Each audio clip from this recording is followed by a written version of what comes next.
Jennifer Rothschild. Thanks for joining me one more time for another Women's Ministry.net devotional. I am so glad you're here. This month, I want to talk to you about something very near and dear to my heart. Words. I love words. I love them because they have personality and texture and color. I mean, like, think about it. The word jiggle. Doesn't it just sound like what it does? Or what about the word meritorious? It sounds lovely and benevolent and beautiful, just like what it is. I mean, it sounds like it. I love that. Words can really add to our lives, can't they? But they also can subtract from our lives.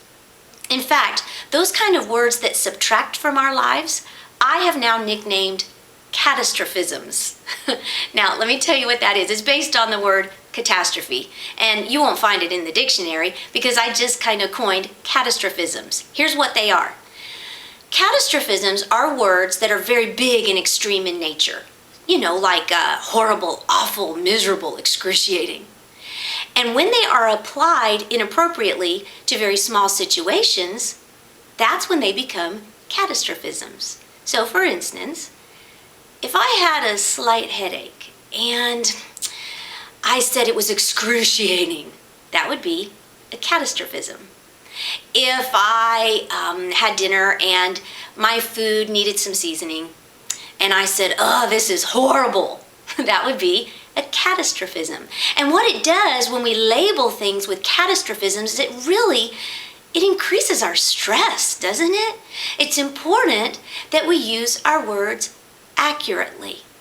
In fact, on the Sermon on the Mount, when Jesus stood there and he preached and he taught us to be mindful about how we speak and to speak accurately when it comes to our oaths and our language. He said, "Let your yes mean yes, and let your no mean no."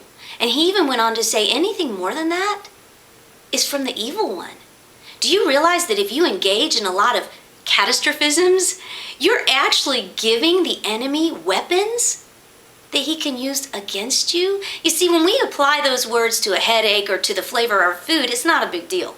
But when we apply those kind of words to our emotions, our relationships, our experiences, the enemy can really work against us when we engage in catastrophisms.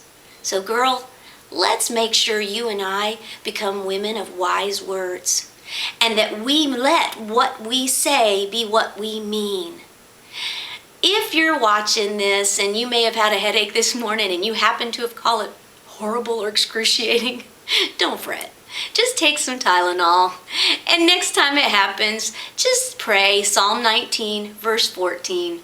Lord, let the words of my mouth and the meditations of my heart be acceptable to you, because you're my strength and you're my Redeemer.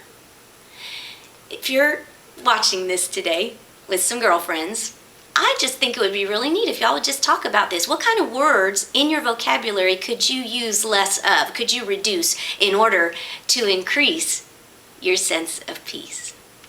God bless you. Thanks for hanging out with us one more time at womensministry.net, and I hope you visit the website, because the website is always stronger when you show up. We want to help you do what you do best, and we want to save you time and help you change lives.